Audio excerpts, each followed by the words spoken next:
Fala aí, galerinha, olha só. Vamos assistir uma aula de história com o tio Jorge. Hoje vamos falar sobre assuntos muito importantes que nós temos que compreender, tá bom? Entendendo, tá ótimo. Você não precisa decorar nada, você vai só compreender aqui, tá bom? Então vamos lá, ó. Oitavo ano, vamos falar hoje sobre socialismo, tá bom? Anarquismo e positivismo.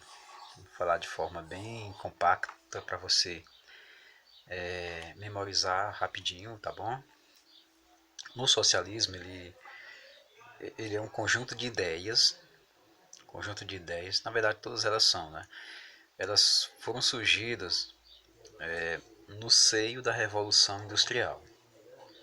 Se não fosse, digamos assim, a revolução das indústrias, das máquinas, provavelmente não precisaria dessas ideias aí para amenizar o sofrimento das pessoas. Na verdade, tudo nasceu aqui por conta do sofrimento, da exploração, do capitalismo. Se não fosse o capitalismo, com certeza não teria socialismo, né? É como a gente falar de economia. Para que falar de economia se todo mundo tem condição financeira? Se todo mundo fosse de boa, todo mundo fosse rico num planeta, não precisava de economia, né? A gente ia analisar o que mesmo? Então a gente analisa à luz do socialismo exatamente porque existe um capitalismo. E esse capitalismo ele começa a sua trajetória na Terra a partir do momento em que um povo passa a subjugar por meio do dinheiro, da indústria, da fábrica, da revolução industrial que surgiu aí na Inglaterra, né? E essa revolução industrial trouxe, além dessa benfeitoria toda de produzir produtos acabados, para que todo mundo goste, é claro, ela não acaba, a revolução industrial não acaba nunca, estamos ainda vivendo ela, né? É um fato histórico que estamos vivenciando hoje, digamos assim, é um exemplo de que a história é viva, é uma ciência viva, né? Então a Revolução Industrial vive, existe hoje e vai existir para sempre. Enquanto existir uma fábrica, vai, vai, vai sempre ter uma nova etapa, né? Estamos aí na quarta Revolução Industrial, tá bom? Então olha só, graças à Revolução Industrial, houve o que nós podemos chamar de exploração capital, não é? Uma exploração do capitalismo. Os donos dos meios de produção começaram a exigir cada vez mais trabalhos pesados, pagar cada vez menos, o salário é pouquinho, né? Pagar cada vez menos dinheiro às pessoas, e ninguém estava disposto a viver uma vida só para trabalhar e ganhar pouco. Se as pessoas não quisessem, não aceitassem o salário baixo, o que é que ia acontecer? Eles contratariam outras pessoas, né? Afinal de contas eram milhões de pessoas na fila, milhares de pessoas na fila por aquele emprego.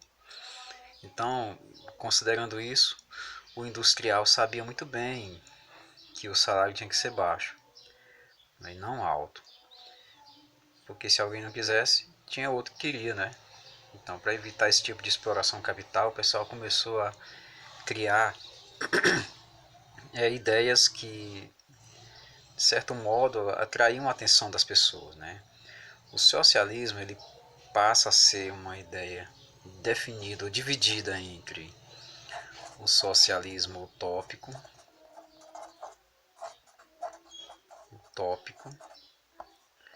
e o socialismo científico.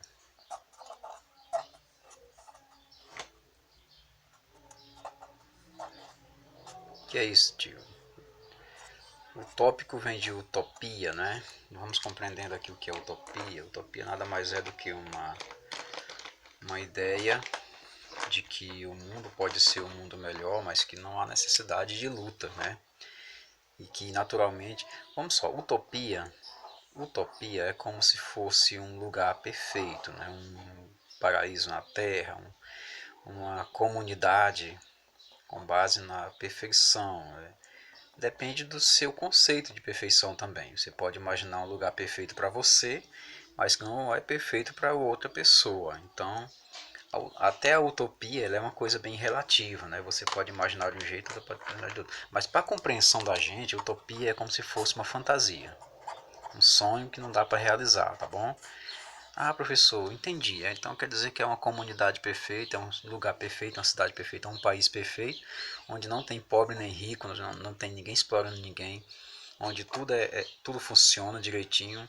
Tem lugar no planeta que é assim? Não, né, gente? Embora hajam países mais igualitários do que o nosso, tem sempre um probleminha ali, porque tem seres humanos vivendo ali, tá bom? Então, perfeição com o ser humano não dá certo, porque o ser humano não é uma criatura perfeita. Então, sempre vai ter alguém que vai ganhar mais, sempre vai ter alguém que vai explorar mais, sempre vai ter esse sufoco que o ser humano passa na vida, tá bom?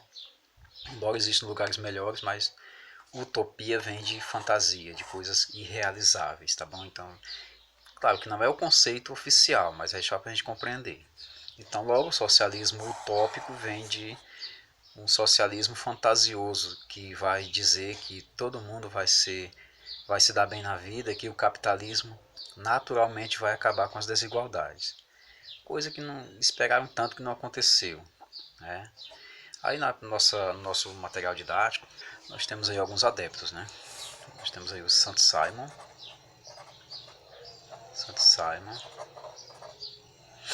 Robert Owen, e Charles Fourier, como alguns dos, digamos assim, alguns socialistas utópicos, pessoas que acreditavam que as coisas iam se consertar naturalmente, ou seja, essa exploração capital ia acabar naturalmente e a riqueza ia ser partilhada com todo mundo da sociedade. É uma ideia bem fantasiosa mesmo, não acontece, porque o rico, quanto mais rico ele é, mais rico ele vai querer ser, enfim, e a exploração gera ganância, a ganância gera exploração, e por aí vai, é uma bola de neve danada, não tem como acabar isso. Aí, em conta dessa realidade, surgiu o socialismo científico, que já é diferente do utópico. O socialismo científico, ele vai pregar o quê? Ele vai pregar que a única forma de mudar a realidade é através da luta de classes, onde a classe trabalhadora vai tomar da classe capitalista os meios de produção. Vai ser uma espécie de ditadura do proletariado, né? Ditadura do proletariado. O proletariado nada mais é do que a classe trabalhadora das indústrias, tá bom? Proletariado. Proletário vem de prole, prole quer dizer filhos, quer dizer pessoas que têm a mão de obra, sua família como a única forma de vender alguma coisa. O trabalho é sua matéria-prima, enquanto que o capitalista, dono das indústrias, oferece o serviço para ele. Ele oferece a força de trabalho e a luta de classes se dá exatamente isso.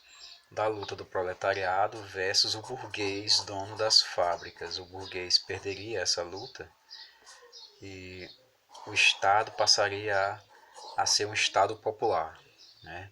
Ou seja, um governo popular que vai estatizar tudo, tudo agora pertence ao governo, as fábricas pertencem ao governo, os funcionários todos pertencem ao governo, as fazendas pertencem ao governo, a educação pertence ao governo, a energia, tudo enquanto pertence ao governo, ou seja, ao Estado, né?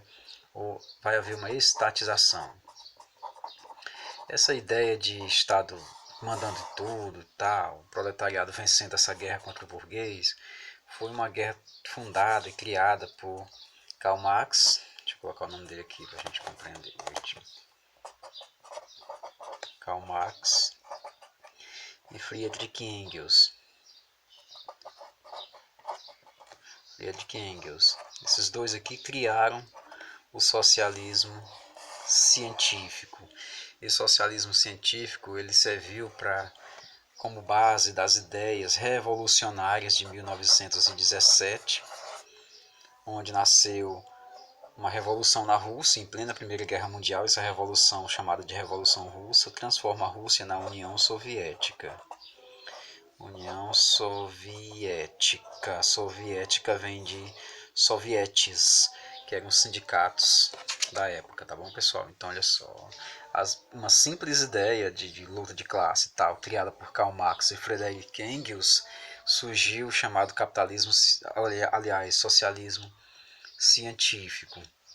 Tá bom? E olha só o tamanho da importância. Criou-se a União Soviética baseada nessas ideias de Karl Marx e Friedrich Engels. Esse socialismo científico também é chamado de marxismo. Tá bom? Então, marxismo significa socialismo científico. Ok, pessoal? Embora possamos imaginar que não há perfeição na Terra, que sempre vai existir alguém que vai querer dominar outro, enfim, tal. A gente imagina que o socialismo científico iria também, como é que se falaria aqui, acabar com as desigualdades no mundo, né? Se tivesse acontecido isso, a União Soviética não teria acabado em 1989, né? Ou seja, ela própria precisou de um pouco de capitalismo para combater as dificuldades. O socialismo não conseguiu viver sem o capitalismo. Olha só, essa desigualdade toda que a gente imagina que acontece, ela ocorre exatamente porque a ganância humana, a ambição humana não deixa que as coisas aconteçam com facilidade. Uns querem, apesar do socialismo científico e do socialismo em geral, pregar a igualdade, a planificação, que todos são iguais e o Estado vai fazer esse gerenciamento, o Estado vai dividir tudo com todo mundo, vai sempre surgir alguém que vai ser mais importante, que vai querer ser mais igual do que o outro, porque faz parte do governo, vai querer ter aquela parcela maior. Sempre vai ser desse jeito, sempre foi desse jeito. Por isso que a União Soviética não aguentou o tranco e acabou quebrando em 1989 e voltou a ser chamada de Rússia. Isso aqui é uma outra história que a gente vai contar depois para vocês, tá bom? Pois bem, espero que vocês tenham compreendido aqui essa parte do socialismo. O socialismo ele pode ser utópico, que é gerado numa fantasia, que tudo vai se melhorar naturalmente, ou pode ser um socialismo científico, também chamado de marxismo, do qual as pessoas vão lutar pelos seus direitos, né? Lutar pelos seus direitos e conseguir tomar o poder do burguês, do dono da fábrica, e criar um estado gerenciado, um governo gerenciado pelos trabalhadores. E de fato aconteceu na União Soviética, depois passou para Cuba, para Coreia do Norte, para o Vietnã, enfim, lugares aí que se tornaram socialistas com o tempo. Então aqui é o seguinte, a gente vai falar um pouquinho sobre o anarquismo, que também são ideias que pregam a eliminação do governo, ou seja, o anarquista ele não quer ser governado. Então o anarquismo é a negação, né? O próprio nega. Deixa eu errei feio aqui, né? O próprio anarquismo é uma negação. A é negação, arquia, governo. Negação do governo. Uma negação de qualquer governo, opressor e tal. Não é que eles não quisessem ser gerenciados por alguém. Todas as comunidades do mundo sempre teve um chefe, um líder. Mas é porque no anarquismo eles dizem não a esse Estado. Esse Estado civil, esse Estado opressor, esse Estado que cobra impostos, esse Estado que quer mandar na pessoa o tempo todo. Dizem não à igreja, enfim, qualquer maneira, qualquer forma de governar, eles dizem não. Né? O anarquismo é isso, foi uma teoria de um conjunto de ideias criadas por Bakunin. Né? Bakunin foi o chamado pai do anarquismo. Né? Seu símbolo é uma letra A grande sobre um círculo, né? O anarquista. Ele carrega no peito essa ideia de que vamos viver em comunidade, mas uma comunidade livre, sem um Estado para ficar infernizando a nossa vida. Eles achavam que o governo era mal por si próprio, né? Um governo que não vai acabar com as desigualdades, não vai apenas beneficiar uma classe e prejudicar a outra. Né? Isso é que o anarquismo pregava, de acordo com essas ideias. E por último, vamos falar do positivismo. Positivismo ou estado positivo, onde vamos compreender. Aqui não é exatamente a definição oficial, como eu falei para vocês, é só para a gente compreender. O positivismo ele é uma teoria criada por Augusto Comte, né? Augusto Comte ou Augusto Comte, né? Da pronúncia de cada um. O positivismo ele prega uma sociedade mais baseada na meritocracia. Meritocracia. Ele valoriza a ciência, né? Valoriza a ciência como a única forma de realmente se compreender uma realidade, compreender uma sociedade, compreender o mundo. Ele como eu falei para você, meritocracia seria uma coisa de você merecer alguma coisa, seja O médico não pode ser político, porque o médico não é formado em política, ele só tem dever de exercer a medicina, que é uma forma de ciência, né? Meritocracia é merecimento, né? Ah, porque fulano é engenheiro, ele vai ser presidente. Fulano é operário, vai ser presidente. Fulano é soldado, vai virar presidente. Não, eles não são formados em política, não sabem gerenciar nada. Então, de acordo com o positivismo, é isso. A meritocracia é merecimento. Você só pode. O médico não pode sair por aí querendo ser professor. O professor não pode por aí receitando ninguém, tá por aí receitando ninguém, porque ele não é formado em medicina. Cada um no seu pedaço, cada um na sua. É uma das grandes ideias do chamado positivismo meritocrata, né? A ciência, porque é o seguinte, se pode encontrar uma solução científica para tudo, né? Aqui o positivismo, por exemplo, ele observa uma sociedade como um organismo vivo, né? Um organismo vivo. Se a sociedade está doente ou não, tem saúde ou não, suponhamos que um país qualquer não esteja bem na educação, sinal de que deve ser tratado aquele órgão da educação. É como se fosse um organismo vivo, né? Ah, mas está ruim da saúde. Então vamos lá tratar o órgão da saúde, vamos tratar o órgão da segurança, vamos tratar o órgão da corrupção. Está ruim, é um mal aqui, a corrupção é um tumor maligno aqui, vamos tratar esse tumor maligno. Quer dizer, a ciência aqui é tratada de forma bem positiva, né? Tudo é tratado com positividade, com empirismo e comprovação. Isso que serve o positivismo. Daí você tira o seu conceito, não tem nenhuma dificuldade. Eu penso que o positivismo seja uma teoria política criada por Augusto Comte, que trata da meritocracia, valoriza a ciência, a tecnologia, o progresso, tudo isso aí. A nossa bandeira, por exemplo, tem a frase ordem e progresso, né? Isso define bem o positivismo.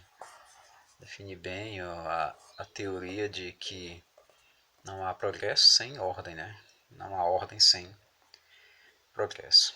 Ok? Então, essa foi nossa aula de hoje. A gente vai aguardar que vocês coloquem algum comentário. Tenho certeza que vocês veem essa aula, embora não digam nada, mas comentam, né? Então, até mais. Um grande abraço do tio. Valeu. Tchau.